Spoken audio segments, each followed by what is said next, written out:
2, 3, and 5, 4. And we're asked two things here. Number one, let's find the midpoint right away, because that's the easiest thing to do. Please add up the x values. 3. I have to divide. Good. Please add up the y values. Add up. 7. That's it. Midpoint is done. So now we want to determine the distance.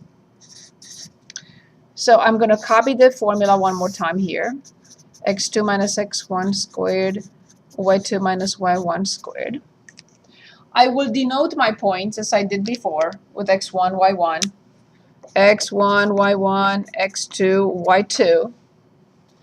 I will write underneath so I don't mess it up.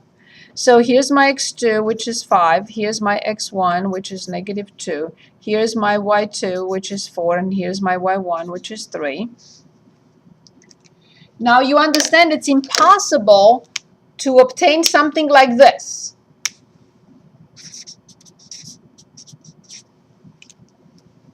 Why is this impossible?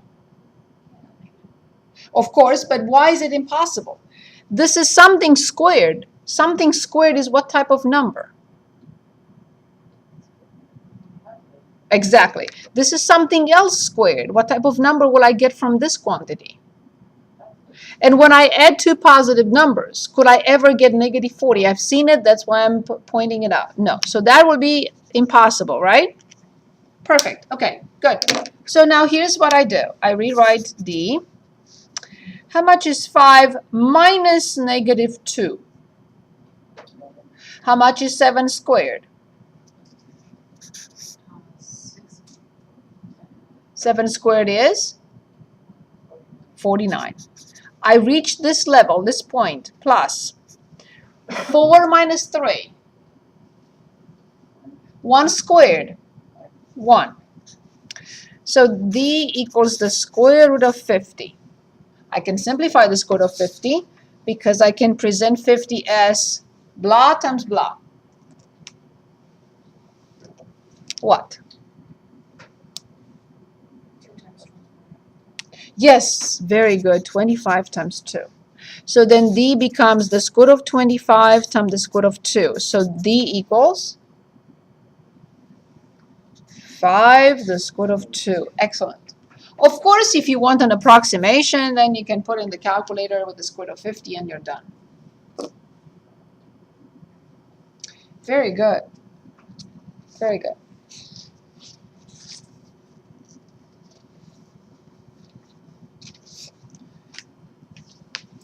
Okay, so now let's continue. I have two more major concepts, and then the chapter is done, but not really, because we have to go back and practice a lot.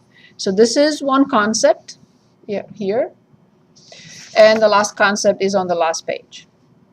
Okay, so I'm talking about concept on page 6. It's called principle of powers. Okay. Bear with me, because I need to make a point first before we analyze it. Let's say I have the equation x equals 2. Is this solved? Can you do anything to this to solve it? Is it solved? Of course, there is nothing I can do to this.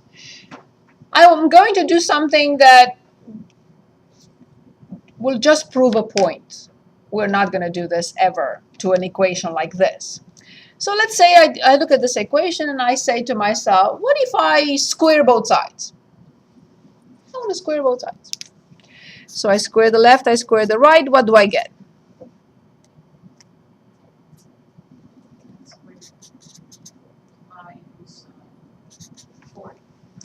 So look what happened.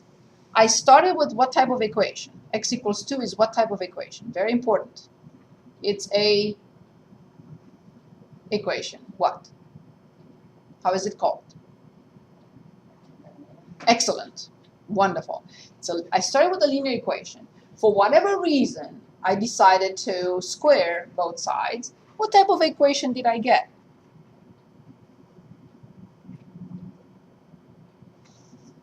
What is this? What type of equation is that?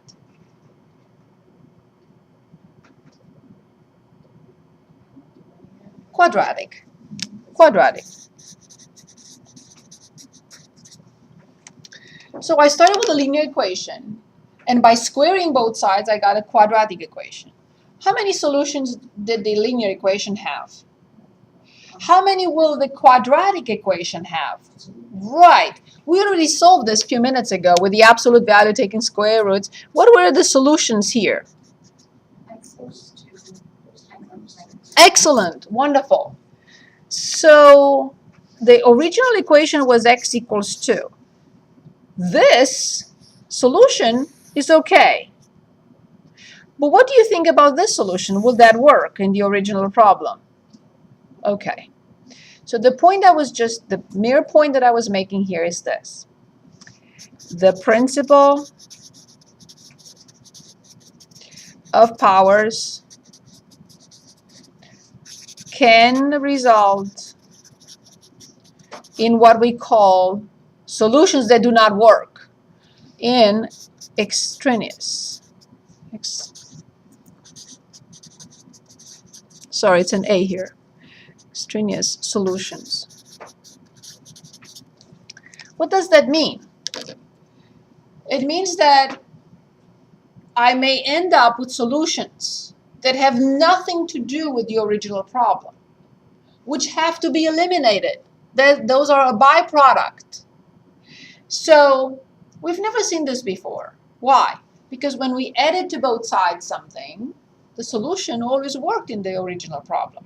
When we subtracted both sides, 5 from both sides, we never had a situation in which the solution did not work in the original problem. But the point I'm making is that this principle of powers is not a basic principle of equations. In other words, I can use it, but I have to be very careful. I have to go back and check in the original problem, because what I get may not work at all. So it's a principle that I have to use, not for this problem. This is just to show you what happens when I all of a sudden decide to square and I get a result. I get the same thing true, but I also get one that cannot work in the original problem. Okay? Of course, we're not going to do this with linear equations. We are going to do this with radical equations, because we want to remove the radical. So if I want to remove a square root, which power will I raise both sides to? Yes, because the square root is power 1/2. If I have if I have a cube root in there, what do I raise both sides to remove the cube root? Why? Because the cube root is what power? 1/3. If I have a fourth root, what will I raise both sides to? To which power will I raise both sides to eliminate the fourth root? Right, because the fourth root is 1/4. Not for something like this, but here I was just showing you what can happen with this principle. It's a friend sometimes, but it's an enemy other times. So we have to be very careful with it.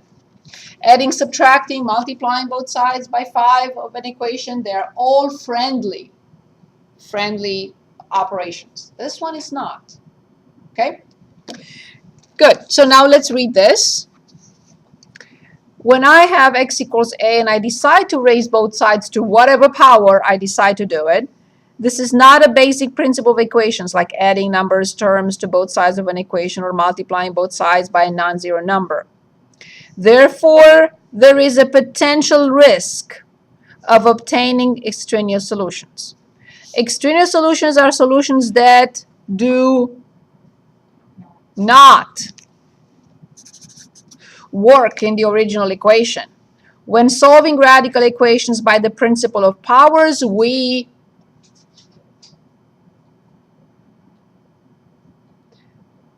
We blah, blah, blah. All prospect solutions. What do we have to do to all prospect solutions? We must, exactly, must check all prospect solutions where? Exactly, thank you. In the original equation, absolutely. It's a must. Don't trust anything. It's part of the problem as well. It's problem of the solution. If you don't go back and check, even if the solutions work, I'll have to deduct something. And I don't want to do that, right? I will mention, please remember to check. Okay, so let's try the first one and then the second one.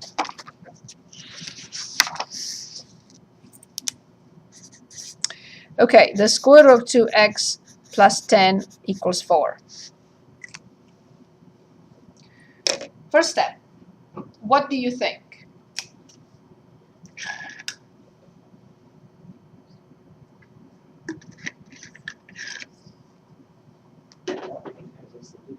Say it again. I don't think there's a solution. Absolutely not. But what should I do at first step? How did she know that there is no solution? What type of number is this? We just graphed it when we know its range. So what type of number is this? It's the square root. What type of number will that be? Whatever. What was the range of the square root?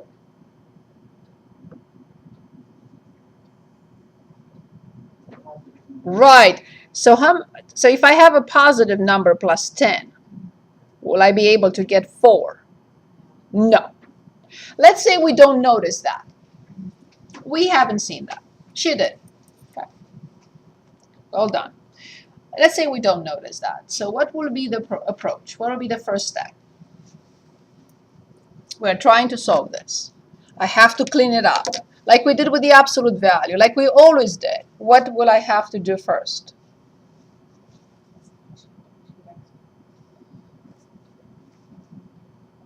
I have 10 and 4. What is the obvious thing that I should do?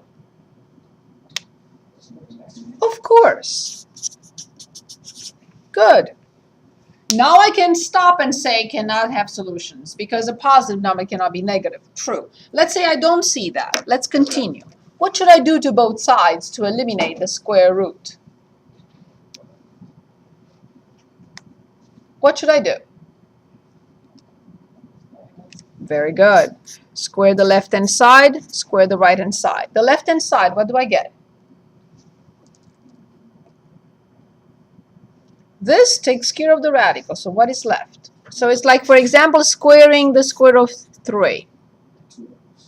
Exactly, 2x. What do I have on the right-hand side?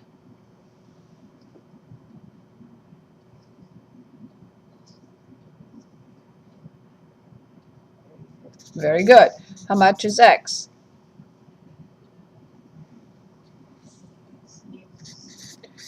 So I have a question mark. Why?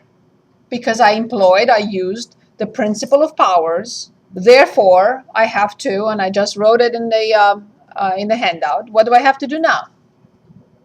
Yes, very good. So let's go back and check. 2 times 18 is 36. The square root of 36 is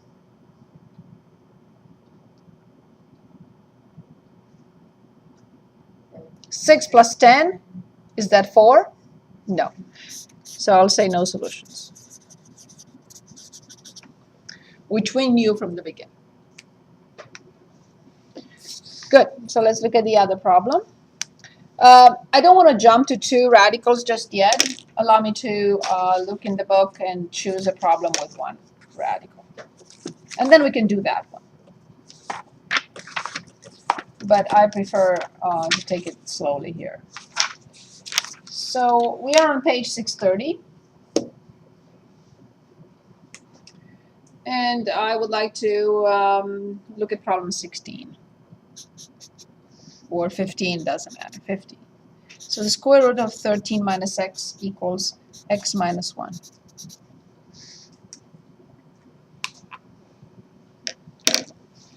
Okay, so this is what type of equation? Is it linear? Is it quadratic? Is it radical? Is it absolute value? What is it? Because all of them are solved in a different way. So I have to be able to identify the type. So what is it?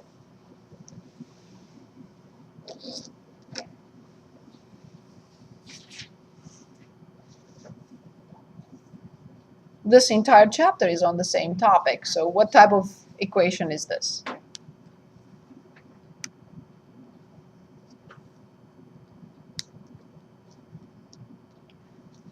It's at the top on page 6. What type? Radical, of course. It's a radical equation. Very good. How do I solve a radical equation? What is my only option?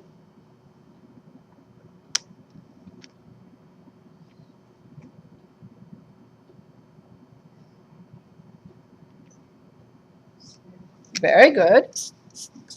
Now I have to write a note for you here. Note, never square term by term. What do I mean by that?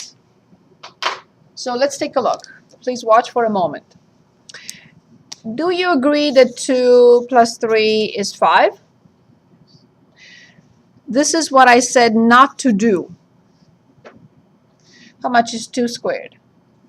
How much is 3 squared? How much is 5 squared? Good. So 2 plus 3 was 5, but is 4 plus 9 25? So that's exactly my point. Do not be tempted to write on this equation like I've seen. Don't try to invent anything. It's too late for us, really. So if somebody writes something like this, I have to give a 0. Because we are not allowed to square term by term. That will be a terrible mistake. So coming back now, what do I write? The left-hand side is excellent. Now the right-hand side. How many terms will you write? And allow me, say it again. Go ahead. We signed an agreement on the first day of classes. So what do I have to write for x minus 1 squared?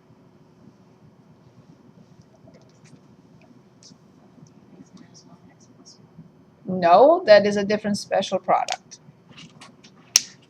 That's why I gave that form to you on the first day.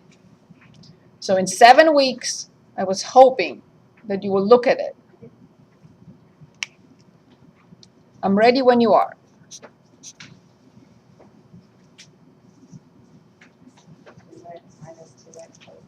So x squared minus 2x plus 1.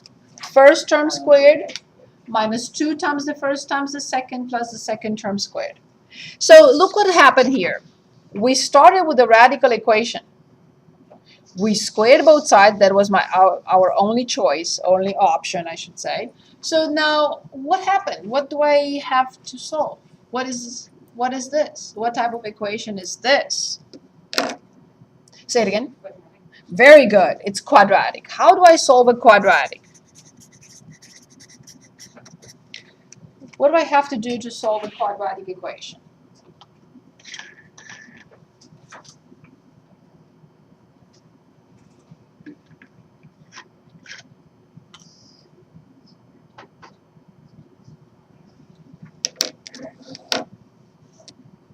I have another class, another O12, right after your class. If you don't have another class, and if you're not expected to go somewhere, you are more than welcome to stay,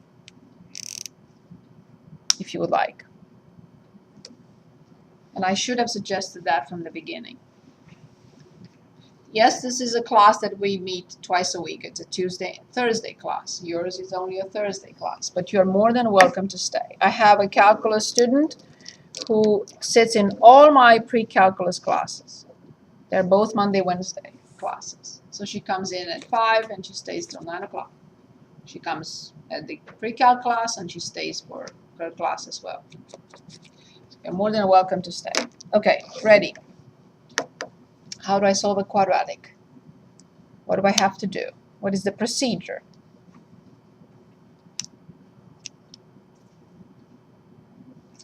We must set it equal to 0. If we don't set it equal to 0, we can't solve this one. So I have x squared. I have to add x to both sides, and I have to subtract 13. Take a moment and you work on it for a second. You don't have to do what I just did. Move it anywhere you want it and see if you get the same thing. So I added x to both sides and I subtracted 13. Just take a moment and see if you get the same thing and then tell me the factored form.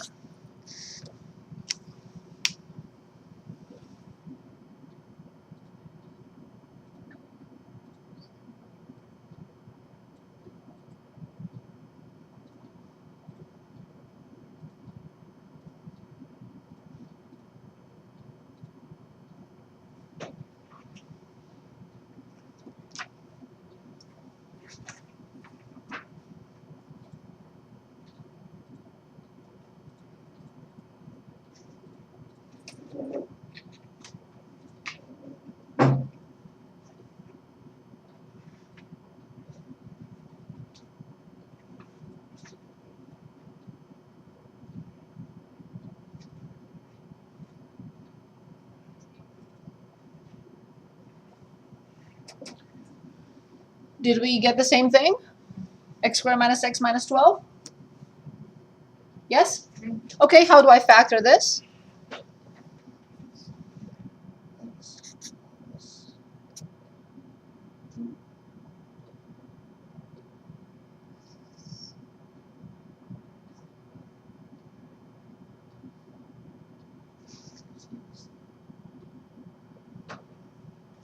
The product has to equal negative 12, and the sum must equal negative 1. 6 will not work because when I add 6 to something, I don't get negative 1.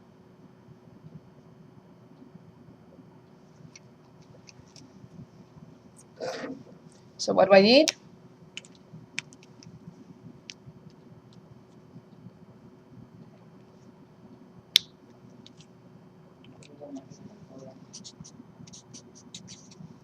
Negative 4 and positive 3. So then the solutions are x equals and x equals. From this one, I get x equals 4, and from this one, I get x equals negative 3. But they both come with a huge question mark. What does that mean? Why? Why do they come with a big question mark? What do I have to do next? Because they are radical equations and because I used the principle of powers and I have to. There is no way around it. Good. So I'm going to replace x by 4. Let's see what we get. 13 minus 4 is 9. The square root of 9 is 3. 4 minus 1 is 3. Will you accept 4? You have to. Now let's try negative 3 and see what happens. If I only look at the right-hand side, what do I get? I get negative 4. What do I have on the other side? It's a square root. What is the range of the square root? We graphed it. What is the range of the square root? The square root looks like this. What is the range? We said that for an even index, we have to have positive or 0 inside, and we have to have positive or 0 outside. So what is the range of the square root function? Right, so this will be positive and this will be negative. So let's try it. 13 minus 3, 16. The square root of 16 is 4. Negative 3 minus 1 is negative 4. I cannot accept this because I cannot accept that. So the equation has only one solution, which is which is positive 4. Negative 3 is an extraneous solution. It's a byproduct of raising both sides to the second power, and it has to be deleted. Not deleted, but not accepted if you want. Okay, we'll have more examples of radicals, and then we'll get to this one, which is a little bit more complicated. I'd like to finish up with complex numbers and then start all over with examples from the book. Do I still have time? Yes. I have a quick question. Yes, please. Yes. Where it says x equals 4 and x equals negative 3, Yes. should it be negative 4 and 3? Okay. X minus 4 equals 0. Negative 4 minus 4 is not 0. I have to move negative 4 to the other side, and I get x equals 4. Oh, you mean in the product? Right. Okay, so let's do that. So you're saying this, right? That this is the same thing with x squared minus x minus 12, correct? Right. Okay, x times x, x squared, x times negative 3, negative 3x, 4 times x, 4x, 4 times negative 3, negative 12. Is this true? No.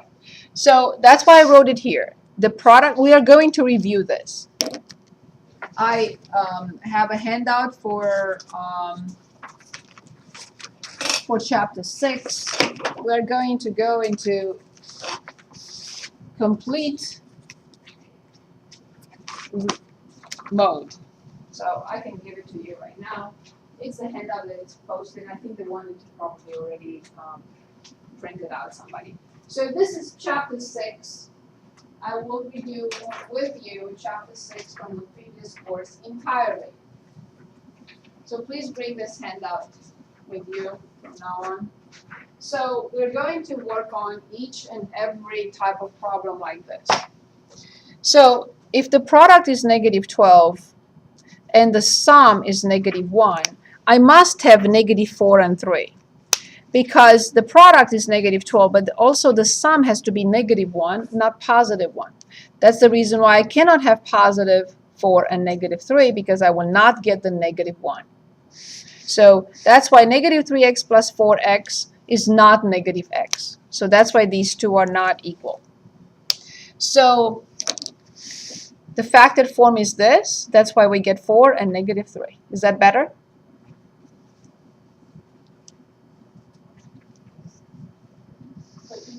The sums have to equal negative 1.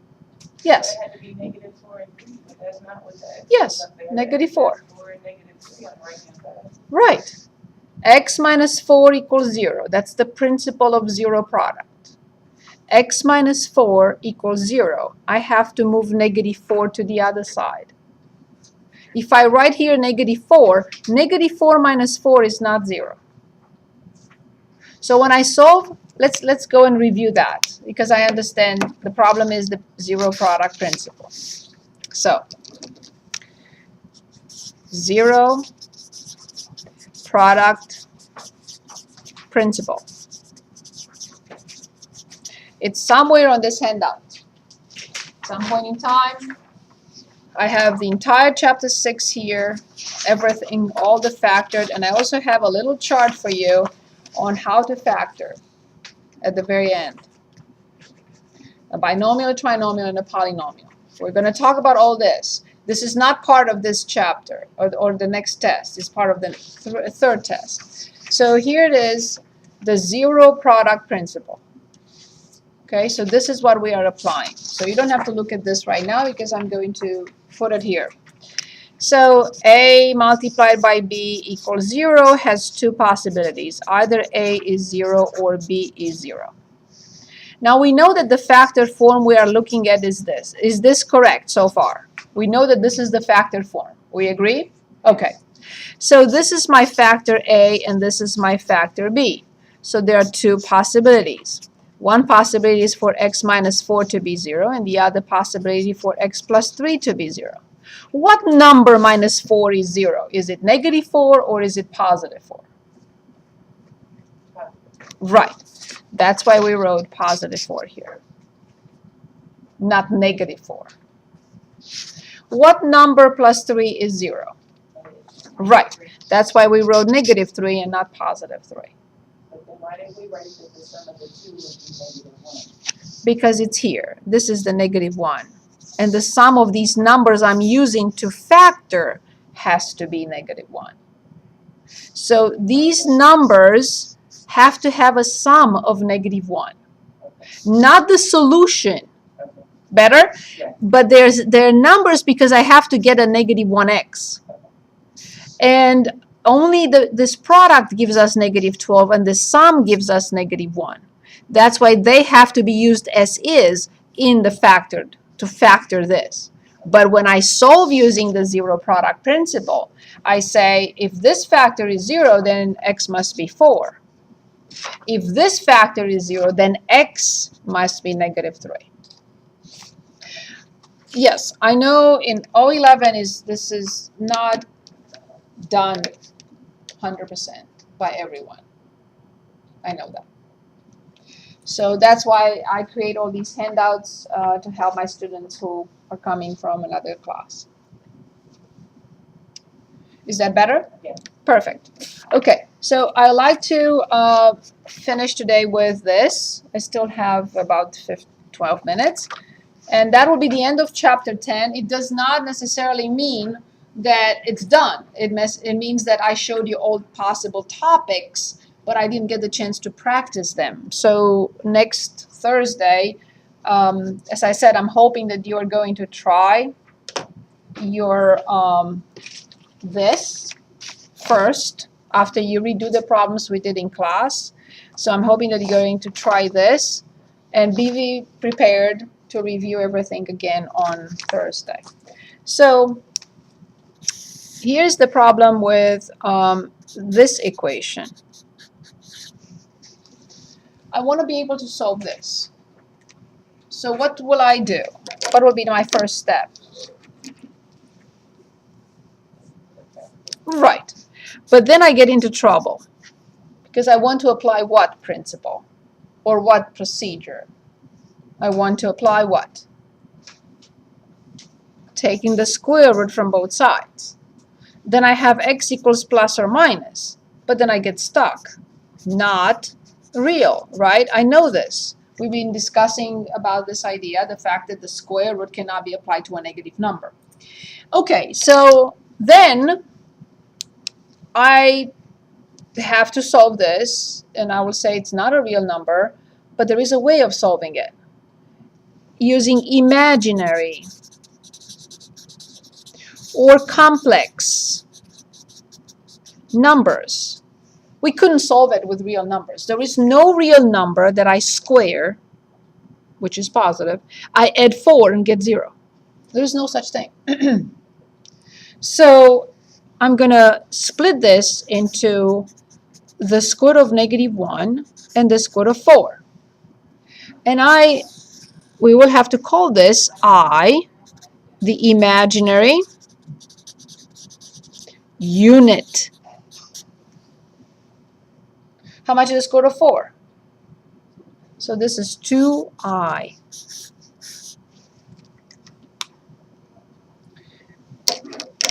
This is not a number that I can graph on the real line or Cartesian system, but it has a lot of applications. Okay, so what is a complex number? In general, the most general form of a complex number is this: a plus bi, where a is the real part and bi the imaginary part. A and b are real numbers. A, b, real numbers.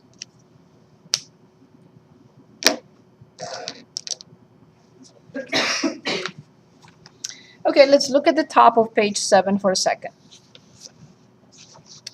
Complex numbers. A complex number has two parts, a real part and an imaginary part, a plus bi, where a and b are real numbers, and I is something that we have not seen in real numbers. There is no such thing, the square root of -1 in real numbers, is the imaginary unit. What does I squared equal to? So I know that I is the square root of -1. Please square both sides and tell me what you get for I squared.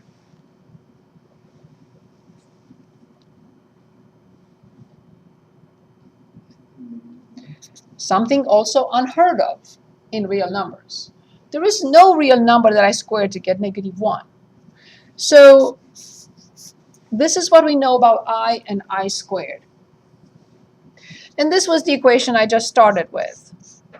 So which is x squared equals -4, and I take the square root and I get plus or minus 2i. We just wrote that. So now we have operations with complex numbers. So let me give you a couple of examples. Examples of complex numbers. 2 minus 3i, 4 plus I, 6i, and so on and so forth. Please choose two complex numbers, so we can illustrate how we add, subtract, and multiply them, and divide them. Choose two numbers. Can I choose these two? Okay, so let's say I have 2, oops, I didn't mean that. 2 minus 3i plus 4 plus I. I remove parentheses, there is nothing I have to distribute, and I will just combine like terms. There is nothing else I need to do. So 2 minus 3i plus 4 plus I always have to start with the real part. 2 plus 4 is 6. Negative 3i plus I is, that's it. I'm done. Let's subtract them now. 2 minus 3i minus 4 plus I. This time I have something to distribute. What will I distribute? Minus 4 minus I. Please combine like terms and tell me what you come up with. Real part first, always. Negative 2 minus 4i. Let's multiply them.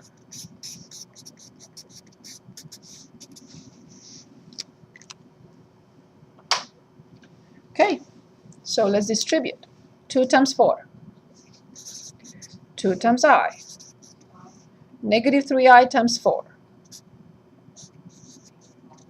Negative 3i times I is negative 3. Very good. But what do I know about I squared? It can be and it should be replaced by -1. Excellent. So how much is negative 3 times -1?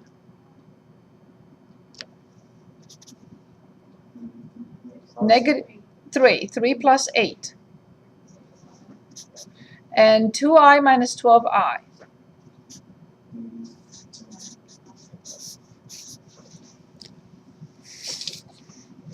Let's look at the division.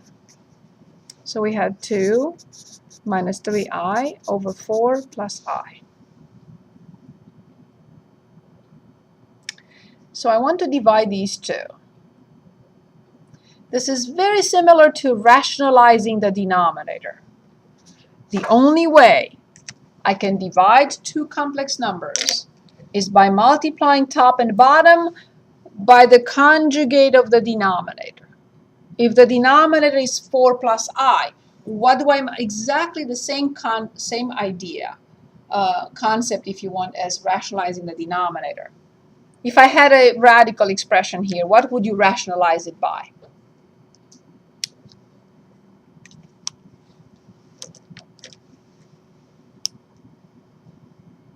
It has to be the conjugate of the denominator.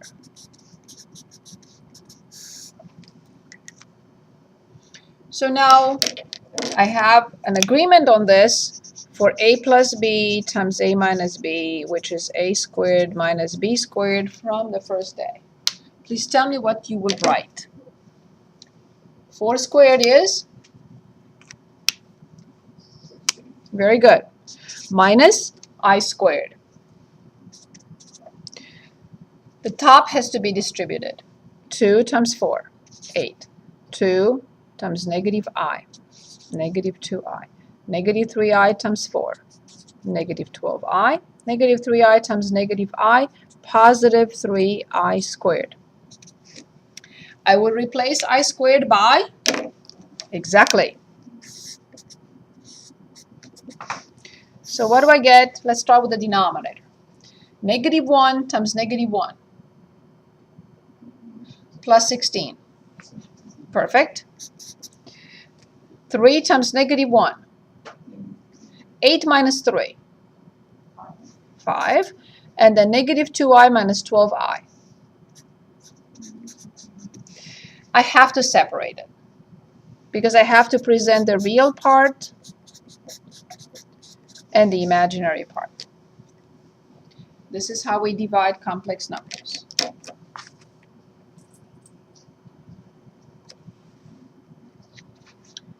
I know I have 2 minutes left, or a minute and a half, so I just want to say, let's take I to the 7th power.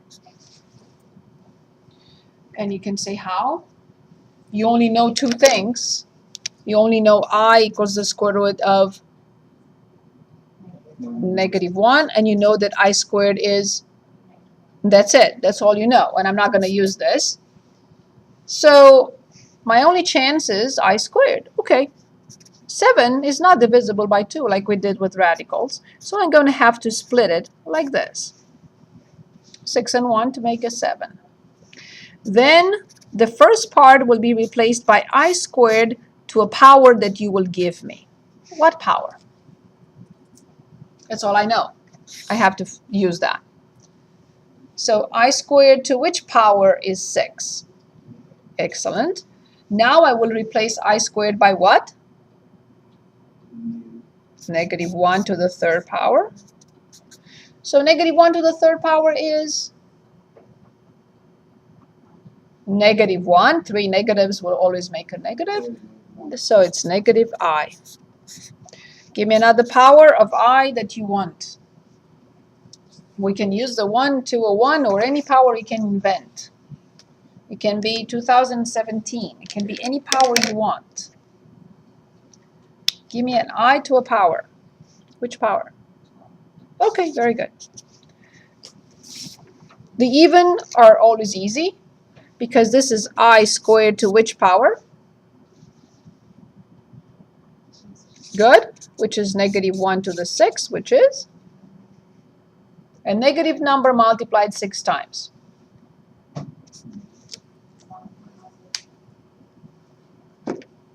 We can do one more and then we'll stop. Give me I to any power you want. 17. 17 is odd, so I have I to the 16th times I. Instead of I to the 16th, I will write I squared to which power? Good. So then I have negative 1 to the 8th power times I. But negative 1 to the 8th power is?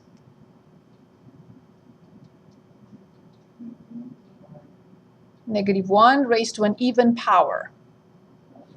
1. 1 times I is I.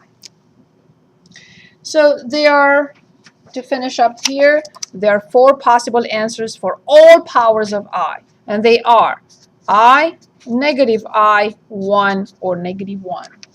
So we already obtained 3 of those here. We showed negative I, we showed 1, we showed I. There's a total of 4. I, negative I, 1, negative 1. Any power of I will always result in one of those 4.